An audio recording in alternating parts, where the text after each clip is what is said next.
Últimamente me he dado cuenta, especialmente este año, que los inversores de cadena, inversores de string, han ido poco a poco tomando el mercado.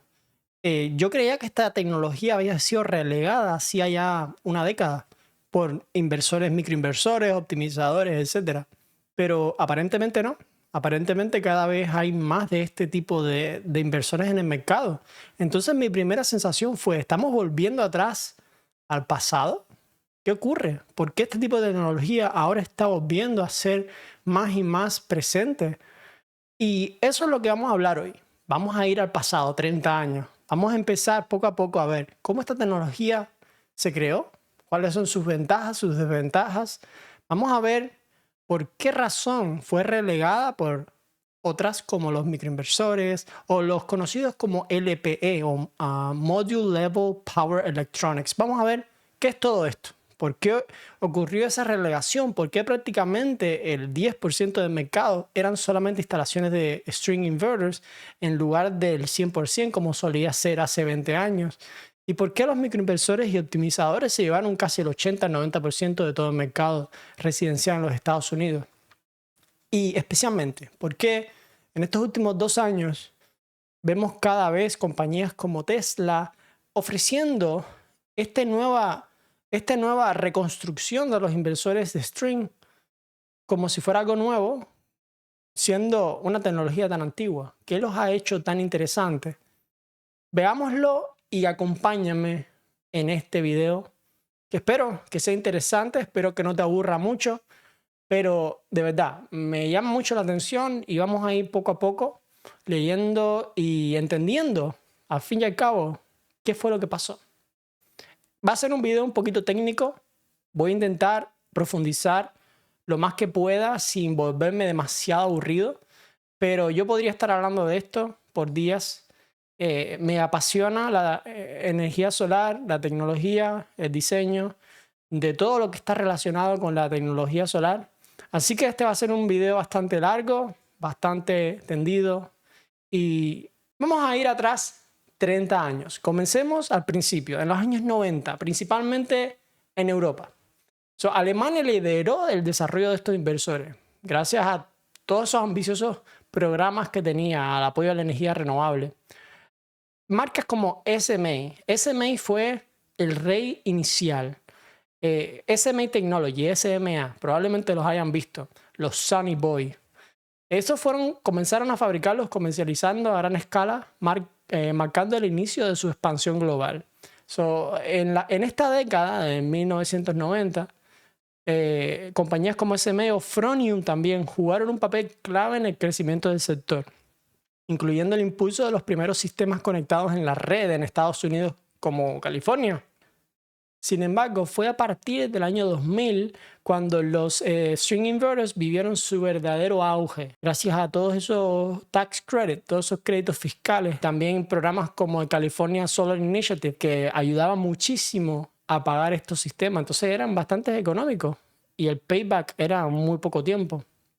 En este contexto tecnológico, el mundo apenas comenzaba a abrazar la microtecnología de potencia.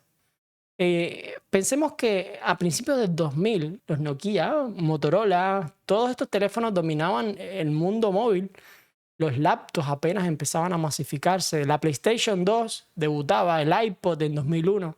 Vamos, que se podría decir que en aquella época la tecnología de electrónica de potencia estaba aún en pañales.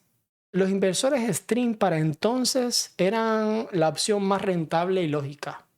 Ofrecían la mejor relación precio-potencia. Permitían conectar varios paneles en serie, aumentando la potencia y reduciendo los costos. Y ya integraban múltiples entradas de MPPT. Ya veremos qué cosa es esto más adelante. Y esto, pues obviamente brindaba muchísimas ventajas. Y tras más de una década de evolución en Europa, ya se trataba de una tecnología madura, con eficiencias que superaban el 96%. Además, las regulaciones eran mucho más relajadas. Por ejemplo, sistemas como Rapid Shutdown, apagado rápido, ya veremos, también hablaremos mucho de Rapid Shutdown porque esto fue clave para la evolución y la adopción de sistemas como los MLPE. Aún no eran obligatorios.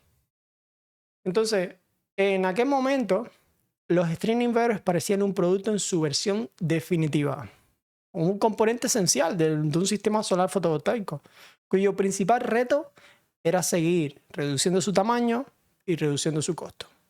Empecemos con algunos conceptos básicos. ¿Qué es un inversor string? Bueno, conocido como string o cadena en español, es un dispositivo centralizado que convierte la corriente continua, la corriente en DC, generada por varios paneles solares conectados en serie en corriente alterna, adecuada para el consumo doméstico. Se llama inversor de cadena porque los paneles fotovoltaicos se interconectan formando una o más cadenas antes de entrar al inversor. Cada panel solar tiene dos terminales, uno positivo y uno negativo. Al conectar el positivo de un panel con el negativo del siguiente, la corriente se mantiene constante, pero la tensión o voltaje se suma.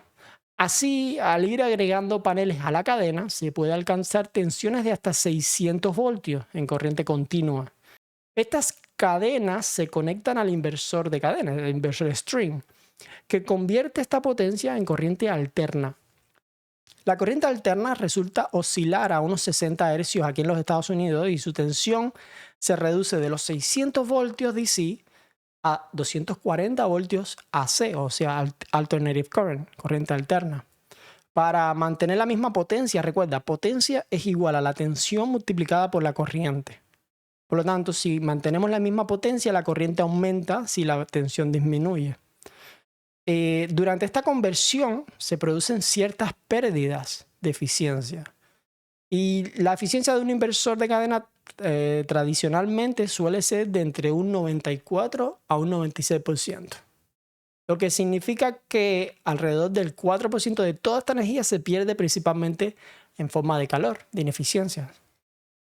Ahora, vamos a hablar sobre ventajas y desventajas que tienen este tipo de inversores. Primero hablemos de la ventaja, porque no todos son desventajas con los inversores de cadena. La más importante es su bajo costo. ¿Y por qué esto es tan importante? Simplemente porque al manejar voltajes altos y corrientes más bajas, podemos utilizar conductores eléctricos más delgados. Esto hace que la instalación sea mucho más económica y también reduce significativamente las pérdidas por calentamiento en los cables. Otra ventaja clave es lo sencillo y simple que resulta en mantenimiento y el reemplazo o sustitución de componentes. Imagina que tienes un solo inversor ubicado en un lugar accesible, ventilado y protegido del sol directo.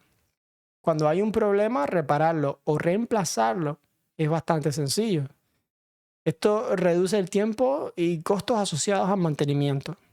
Además, un beneficio inherente es su compatibilidad nativa con sistemas de batería, puesto que son inversores que trabajan directamente con corrientes directas, que curiosamente son la misma corriente directa con la que trabajan baterías. Pero no todo es color de rosa y vamos a hablar sobre las principales desventajas, empezando por la más importante, que es la fragilidad que tienen sistemas en cadena, sistemas en serie. Veamos, si tenemos, por ejemplo, 5 módulos conectados en serie, como ya explicamos, y a uno de estos módulos, por cualquier razón, tiene, por ejemplo, una sombra parcial, tiene un fallo interno, o incluso se decidió instalar en una dirección o en una posición diferente al resto, este módulo tendrá una producción en un momento determinado diferente a los otros 4 paneles. En nuestro ejemplo, este módulo que está teniendo una producción diferente, no solamente afectará la producción en relativa a ese módulo, sino que arrastrará al resto de paneles en la cadena. Es decir, si yo tengo en ese particular módulo un 50% de pérdida, como ya dijimos, ya sea quizás porque tiene una sombra parcial, ese 50% de pérdida no solamente afectará a ese panel en particular, sino que afectará a los otros 4 de la línea. Si pensamos que un inversor centralizado, un inversor de strings, suele tener entre 1 a 4 MPPTs, que son 4 entradas de conexión independientes, nos dan solamente 4 cadenas cuyas condiciones deben ser exactamente iguales.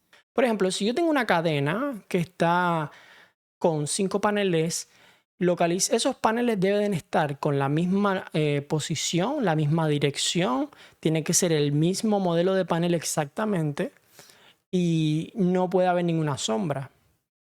Si tenemos un techo fragmentado con muchas posiciones diferentes, como suele ocurrir aquí en Florida, donde los techos suelen estar bastante fragmentados, se nos hace bien complicado poder separar cada porción de panel en cada una de las entradas del inversor central.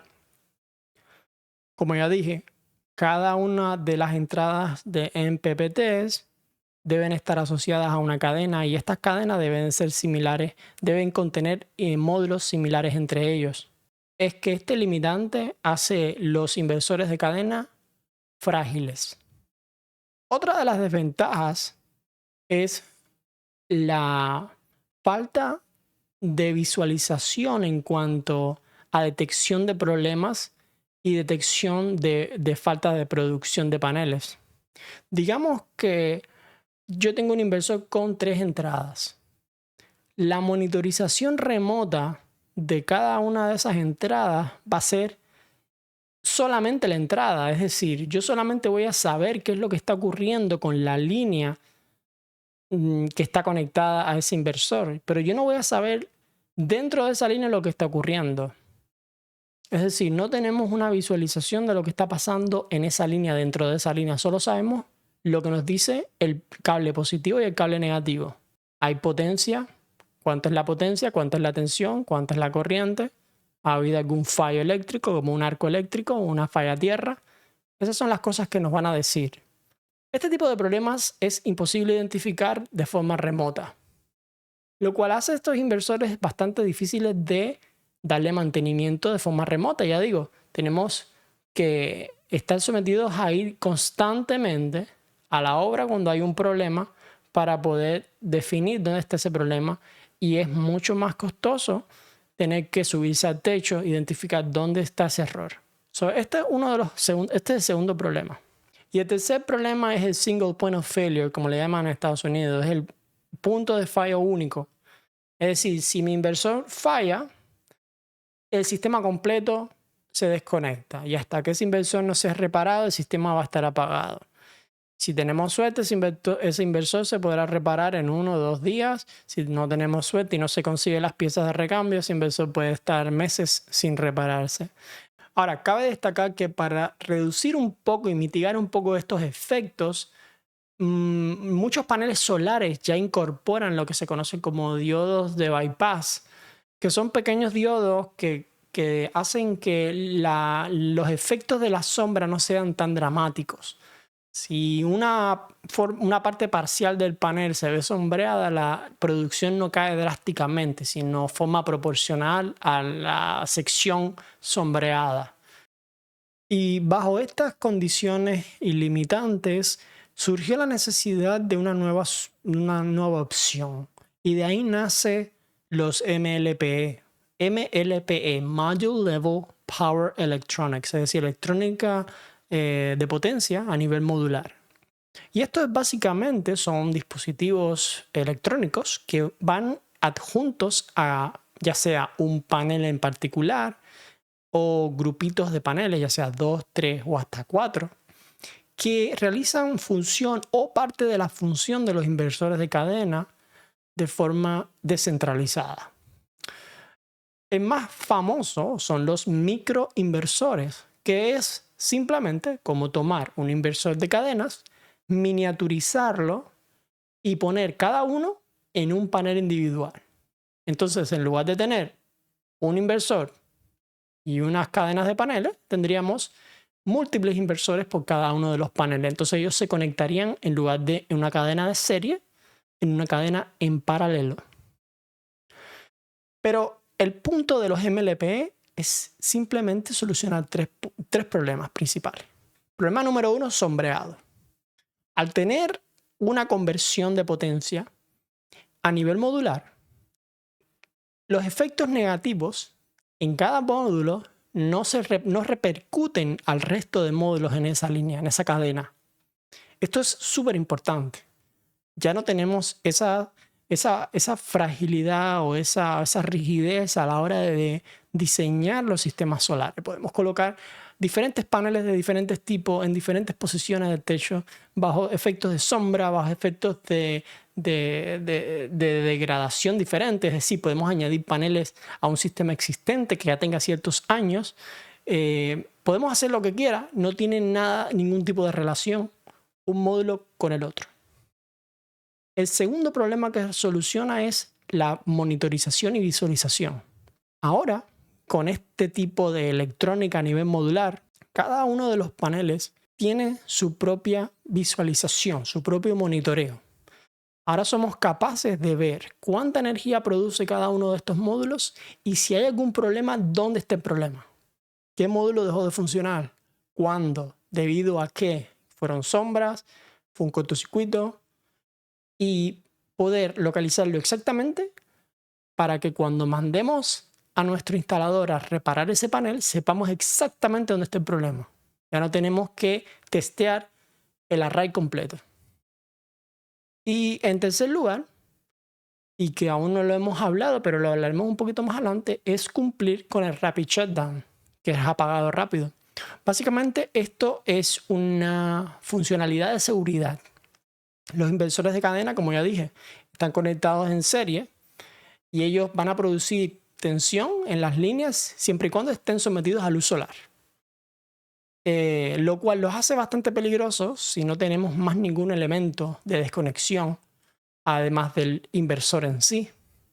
¿Por qué? Porque si ocurre un incendio en el hogar o cualquier accidente que requiera entrar al techo o cortar el techo o acceder por el techo, esos conductores, esos cables van a estar energizados a pesar de que el inversor se haya desconectado. Entonces, esos cables energizados no están llevando una tensión segura. Estamos hablando de hasta 600 voltios en corriente directa. Y la corriente directa es muchísimo más peligrosa que la corriente alterna, puesto que sus arcos eléctricos son más constantes, no varían. Y son 600 voltios comparado con 240. Son muchísimo más peligrosos. Entonces, esto era un peligro desde siempre. Pero a medida que fue evolucionando el tiempo, la legislación se fue reforzando cada vez más. Entonces, los MLPE nativamente eran mucho más seguros, son mucho más seguros que los inversores en cadena. Porque si se requiere un apagado del sistema, cada uno de los paneles deja de funcionar. Recuerda, cada uno de los paneles está conectado a un elemento electrónico. Cada uno de estos paneles dejará de producir tensión. Ya no tenemos altas tensiones en los arrays. Esta es la tercera ventaja. Vamos ahora a viajar al año 2008, cuando nace Enphase Energy y ellos lanzan su primer microinversor. Enphase Energy es una compañía que fabrica microinversores y en poco tiempo, a partir de 2018, cuando ellos empezaron a fabricar sus primeros microinversores, la empresa fue introduciendo diversas generaciones. Empezamos con los S250, los M250, M225, M250, S280, hasta los IQ a día de hoy. Y fueron entrando diferentes tipos de generaciones, demostrando que era una viabilidad, tenía una viabilidad técnica y comercial para convertir la corriente directa a corriente alterna a nivel modular. Y ya para el año 2010 los microinversores ya ganaban terreno rápidamente. Y Enphase ya en 2010 alcanzó alrededor del 13% del mercado residencial en los Estados Unidos. Pues estas innovaciones tecnológicas, como ya comenté, ofrecían monitoreo, control detallado por panel y eliminaba restricciones típicas de diseños impuestos por las cadenas rígidas de módulos solares. Ya esto lo hablamos, pero a medida que fue pasando el tiempo era más y más importante. Pero no podemos continuar sin hablar de SolarEdge. SolarEdge es otra compañía que también se fundó más o menos por la misma época y ellos diseñaron un sistema que no era exactamente microinversores, pero hacían una función casi como la de microinversor. Ellos no convertían la energía de corriente directa a corriente alterna, pero la optimizaban. Entonces, en lugar de tener un inversor centralizado, optimizaban la producción de cada panel. Es decir, cada panel tenía lo que se conoce como optimizador. Y esos optimizadores tenían varias funciones. Tenían monitorización, reducción de efectos de sombra y maximización de la producción.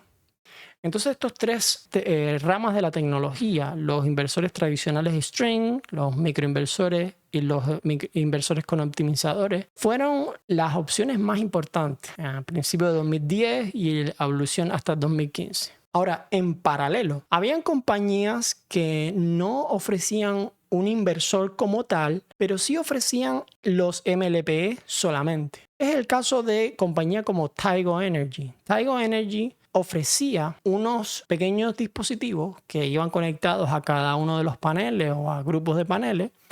Y estos dispositivos, habían varios modelos, cada uno ofrecía una capacidad diferente. Los más populares eran los que solamente ofrecían desconexión y habían otros que ofrecían monitoreo. Entonces, dependiendo del modelo que tú eligieses, hacías que tu sistema de string, de cadena, podías hacerlo cumplir con estos requerimientos. Por ejemplo, si tú querías que tu sistema de cadena tuviera monitorización, le conectabas el Tigo que ofrecía monitorización.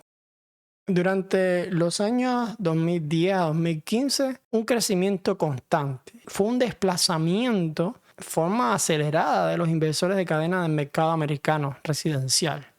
Aún tenían su lugar en el mercado comercial, puesto que instalar un microinversor o un optimizador en cada uno de los paneles en un sistema comercial donde están las condiciones mucho más específicas, mucho más controladas. Normalmente los paneles tienen la misma dirección, no hay sombra, es en una explanada pues muy amplia, todas las condiciones están controladas. Normalmente en condiciones comerciales es muchísimo más eficiente instalar inversores de string, pero en residencial entre los años 2010 a 2015 fue un desplazamiento constante de los inversores de cadena del mercado. Cabe destacar también que la facilidad de escalar los sistemas con optimizadores o microinversores no se puede ignorar. Es decir, si nuestro inversor llega a su límite y yo quiero añadir 1 o 2 paneles más, no me queda otra que comprar un inversor nuevo. Mientras que con los microinversores, por ejemplo, si yo quiero añadir 2 o 3 más, me basta con simplemente conectarlos a las líneas existentes y si esas líneas están saturadas, pues simplemente es correr un circuito nuevo, pero no tengo que comprar una unidad centralizada grande nuevamente. Y esta es la otra. Si un microinversor falla o un optimizador falla, el resto del sistema sigue funcionando. Esto lo hace mucho más resistente, especialmente en zonas donde suelen haber eventos como huracanes en el sur de la Florida. Y la gente agradecía que si a lo mejor algún inversor fallaba durante uno de estos eventos, ellos podían seguir generando energía y dar tiempo hasta que esos inversores que habían fallado se reemplazaran. Por otro lado, los clientes se acostumbraron a ser capaces de monitorear panel por panel. Y básicamente lo pedían. El cliente medio ya tenía en su cabeza de que quería poder visualizar la producción de cada uno de los paneles. Los contratistas también se adaptaron a esto, puesto que era muchísimo más fácil y más económico la reparación y el mantenimiento de sistemas solares, especialmente a medida que iban creciendo estas compañías de instalación y van teniendo más y más casas a las cuales mantener. Es muchísimo más importante ser eficientes con las reparaciones si son necesarias. Y así fueron avanzando, pero en 2014, entre el 2014 y el 2017, las reglas del juego le dieron la puñalada definitiva en los inversores de cadena. En 2014, el Código Nacional Eléctrico, conocido como NEC, Código Nacional Eléctrico de los Estados Unidos, introdujo por primera vez el requisito de Rapid Shutdown. Y créeme, esto fue enorme para proteger a bomberos y técnicos que trabajaban en los tejados. Esto fue increíble para la adopción de los MLPE. Vamos a hablar qué significa Rapid Shutdown. Pues básicamente piensa en un botón de pánico que al activarse hace que la tensión de los conductores del array fotovoltaico caigan a un voltaje de seguridad, que generalmente es menos de 80 voltios. Y esta caída a menos de 80 voltios tiene que ser en menos de 30 segundos, es decir, tiene que ser bastante rápido. Esta tensión bajita reduce muchísimo el riesgo de electrocutarse, de que haya una descarga eléctrica que daña una de estas entidades. Y para cumplir esto, los sistemas con inversores de string, de cadena, tuvieron que añadir un interruptor visible o un rotulado junto a los paneles para obviamente poder cumplir y poder desconectar ese sistema. Esto lo que hacía era que aumentaban los costos de instalación. Ya no era el típico sistema económico de toda la vida. Ahora había que añadir más elementos. Sin embargo, los microinversores y optimizadores ya cumplían con estos requerimientos de forma nativa. Si se activaba el sistema de Rapid Shutdown, ellos automáticamente se desconectaban y no habían tensiones peligrosas. La historia no termina ahí, obviamente. En 2017 se apretaron más las tuercas. Ahora el Rapid Shutdown en 2017 tenía que ocurrir en cada uno de los módulos, no solamente en el circuito eléctrico que iba del techo al inversor. No. Ahora ocurre a nivel modular. Cada panel.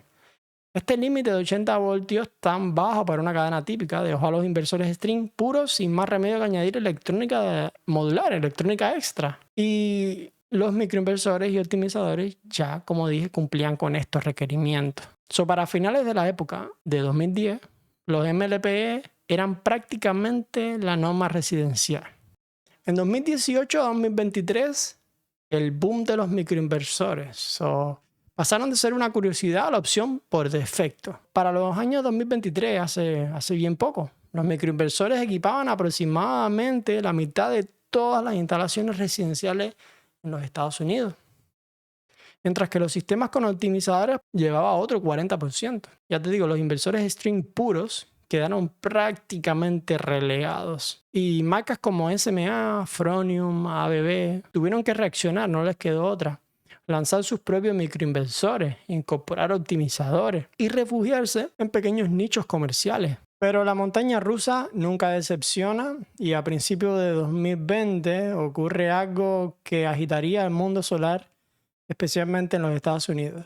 Y todo comenzó en California, con la apertura del expediente R20-08020 en la Comisión de Servicios Públicos de California, conocida como la CPUC. Ellos lo que hicieron fue, debido a la presión que ejercía la red eléctrica, abrir este expediente para reexaminar el net metering. Lo que hacía básicamente era que se acababa una de las grandes ventajas de tener sistemas atados a la red sin batería, que era que cualquier exceso que se inyectaba a la red te la devolvía en exactamente la misma proporción. Si le mandábamos 1 kilovatio hora, la red nos hacía un crédito que nos permitía utilizar ese kilovatio hora en otros momentos del día cuando lo necesitemos. Bueno, esto se acabó en California y la razón por la cual, o eso es lo que dicen, es que la red se estaba saturada de tanta energía solar. En ciertas horas del día había tanta inyección de energía solar que prácticamente saturaba la red y la red se veía bajo una presión muy grande. Entonces tuvieron que limitar la exportación de sistemas a la red. Se dejó de incentivar este tipo de interconexión, dando pie a lo que se conoce como el time of usage o los ahorros con las tarifas escalonadas. Bueno, todo comenzó en 2020, pero fue aprobado a finales de 2022. Y a finales de 2022 ya por fin se pone fin al net metering minorista con el conocido como NEM, el NEM 3.0, que es un esquema nuevo de net billing, pero que se basa en lo que se conoce como costos evitados. El resultado es básicamente que el crédito por excedente cae un 75%. Todo aquello que inyectemos a la red, todo ese crédito pierde un 75% de valor. Bueno, esto impulsó, como te puedes imaginar, la adopción de soluciones como baterías y se convirtieron las baterías en opciones a algo imprescindible. Ya te digo, esto fue estado por estado, comenzando en California. Actualmente hay otros estados que lo están aplicando Y hay otros estados que todavía no lo han conseguido aplicar, como en Florida. Entonces, respaldo y resiliencia era lo que solíamos utilizar las baterías tradicionalmente. En caso de un fallo de red, la batería tomaba lugar y alimentaba las cargas críticas. Pero ahora se comenzaron a utilizar mayoritariamente para lo que se conoce como tarifas escalonadas, ahorros en esas tarifas escalonadas, conocidas como Time of Usage o TOU. Básicamente significa cargar ese banco de baterías a ciertos periodos del día cuando la electricidad es muy barata y descargarla o utilizar esa energía cuando la electricidad es más cara. Ahora, bajo estas condiciones, todos esos fabricantes que habían dominado el mercado hasta ahora, como Enphase, SolarEdge, tuvieron que ofrecer servicios de batería que suplementaran o suplieran esta necesidad. Y empezaron a surgir soluciones que se adaptaban pues a sistemas existentes de microinversores, optimizadores.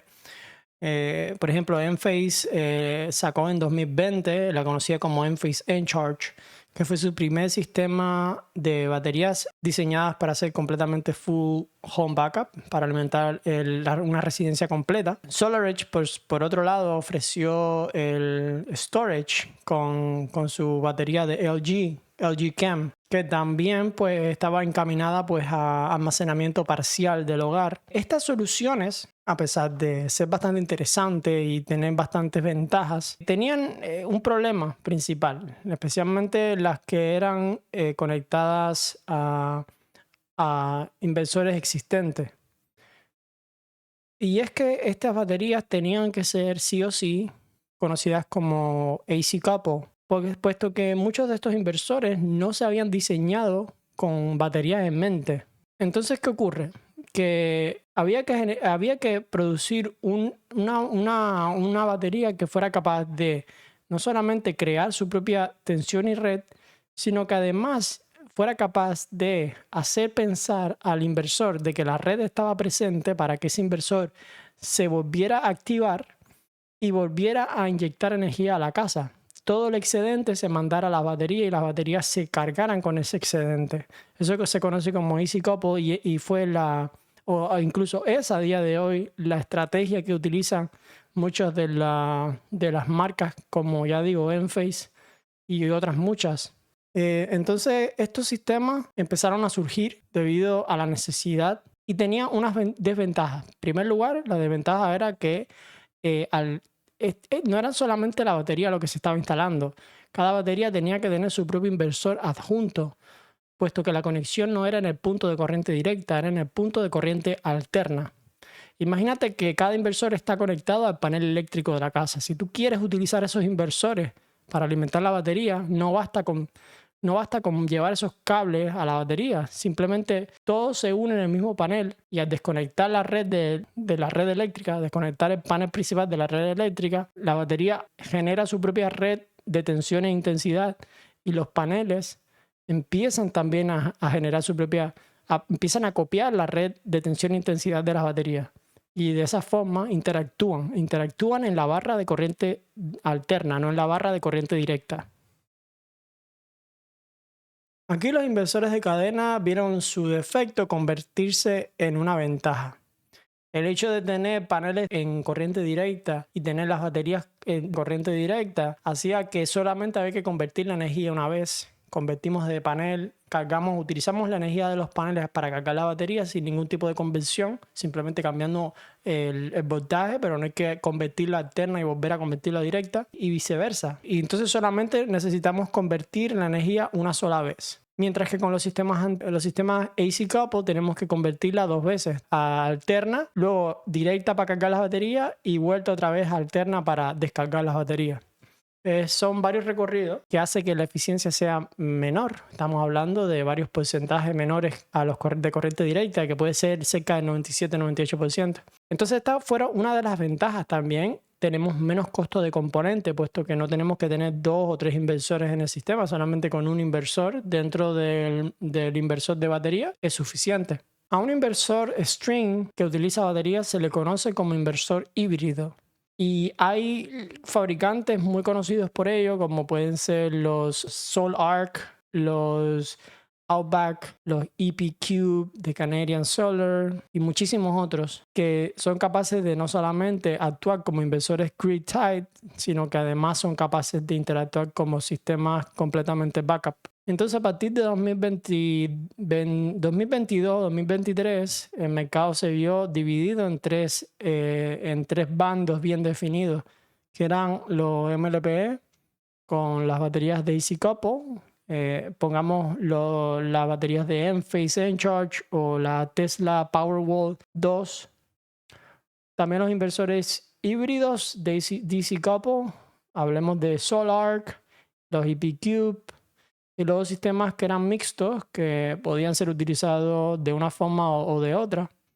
Ahora, en los últimos años, 2023, 2024, 2025, hemos visto un giro interesante en el mercado solar, comenzando por el Tesla Powerwall 3.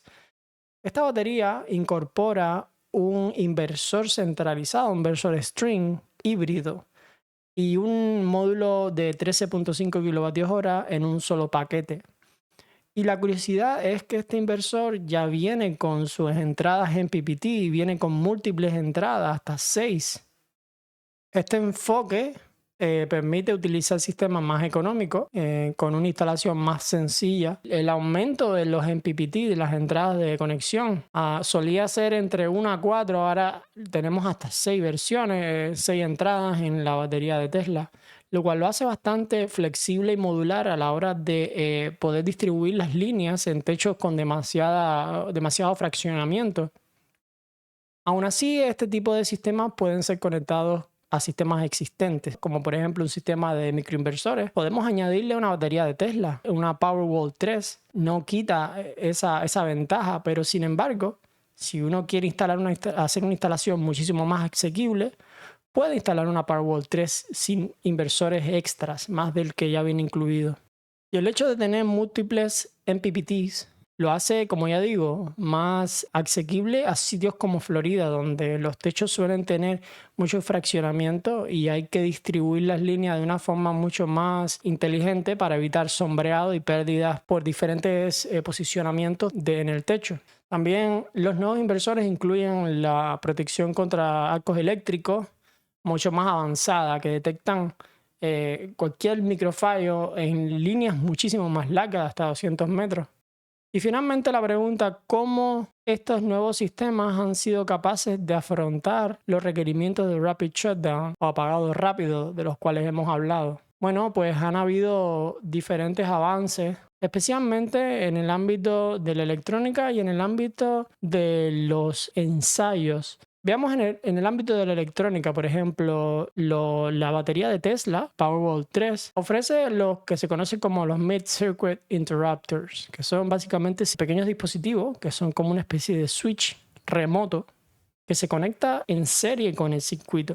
Y estos pequeños dispositivos no necesitan un cable extra ni nada que lo alimente, simplemente van conectados directamente al circuito y se comunican con una señal al inversor. Cuando ese inversor se apaga o manda la señal de Rapid Shutdown, se activa ese proceso, estos dispositivos se abren y de esa forma se protege el tablero de paneles. Con esta microelectrónica se consigue pues, cumplir con el código de Rapid Shutdown, pero al mismo tiempo hay nuevos ensayos, como dije, como el UL 3741. Ahora, el UL 3741 es una normativa. A finales de 2020 fue publicada y define lo que se llama un PVHCS, que es un Photovoltaic Hazard Control System, un sistema de control de peligro de fotovoltaico. Y lo que hace esta norma es básicamente abrir una alternativa al Rapid Shutdown. En lugar de instalar los MLPE en cada uno de esos paneles para cumplir los requerimientos, puede certificar todo el sistema completo, inversores, estructura, cableado, como si fuera algo seguro. Veamos cómo funciona. El sistema lo que se hace es que se prueba para resistir arcos eléctricos, contactos accidentales y accesos con herramientas de rescate, como normalmente las que utilizan los bomberos. Si pasa la prueba, puede operar con strings de más de 80 voltios por panel dentro del array sin necesidad de un MLPE extra. Y esto es un game changer. Básicamente nos están permitiendo volver a versiones anteriores del código, donde hay que proteger los cables que salen del campo de array, pero no los que están dentro. No hay que interceptar o desconectar módulo por módulo. Y bueno, ya que por fin hemos visto todos los casos y todo este recorrido, y a día de hoy tenemos estas 3 ramas de la tecnología, vamos a poner un caso un poco práctico para que si estás pensando en instalar o decidiéndote si vas a instalar paneles, cómo poder elegir cuál es la mejor opción. Veamos, lo primero que te tienes que fijar es en el tipo de tejado que tú tienes.